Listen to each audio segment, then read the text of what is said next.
Hello friends, আজকে dragon chicken বানাবো। তো আমি একটু একটু করে দেখাচ্ছি। এখানে চিকেন আছে, চিকেনটাকে ধুয়ে রেখেছি। কিছুটা সয়া সস দিলাম, আর এর মধ্যে আদা রসুন আর কাঁচা লঙ্কা আমি বেটেছিলাম সেটা দিলাম, আর নুন দিলাম। কিছুটা কর্নফ্লাওয়ার দিয়েছি, আর একটা ডিম দিয়ে এবার এটাকে ভালো করে মাখবো।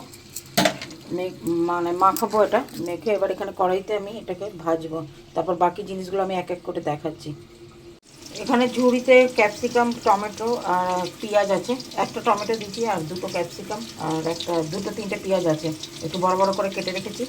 আর মিক্সির মধ্যে আদা রসুন কাঁচা লঙ্কা, এটাকে বিনা জল দিয়ে বাটলে একটু মোটা মোটা থাকে, ওটা দেবো।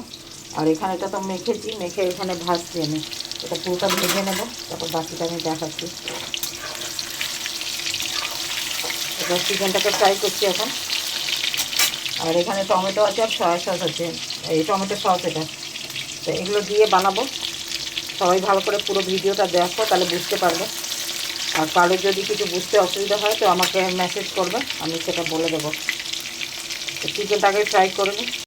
কিছুটা চিকেন ফ্রাই হয়েছে, কিছুটা ভাজছি, আর কিছুটা বাটিতে আছে। এটা হয়ে গেলে বাকিটা দেবো।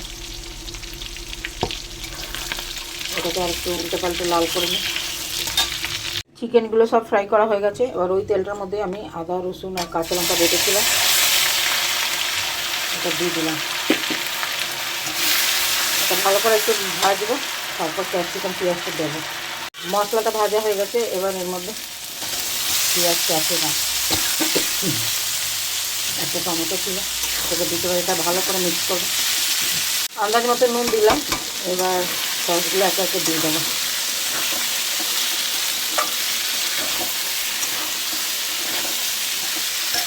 সয়া সসটা দিলাম। আসলে আমি এক হাতে ফোনটা ধরে আছি, তো সেই জন্য মানে যখন ঢালছি সেটা দেখাতে পারলাম না, ফ্লেমে দিয়ে তারপর দেখালাম। এবার টমেটো সসটা দেবো। টমেটো সসটা দিলাম, আন্দাজ করেই আমি দিই, কোনো মেপে দিলাম। এবার এটাকে ভালো করে মিক্স করবো।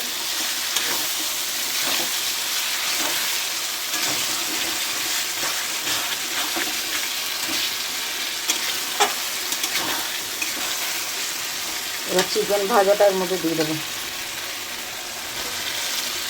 এবার এটাকে আবার ভালো করে মিক্স করবো। একটুখানি চিনি দিয়েছি, অল্প। এবার হয়ে গেছে রান্নাটা। সবাই দেখে কমেন্ট করে বলো কেমন হয়েছে, আমার রান্না কার কেমন লাগে। সবাই কমেন্ট করে জানাও, সবাই দেখে বলো কেমন হয়েছে, কেমন লাগছে দেখতে।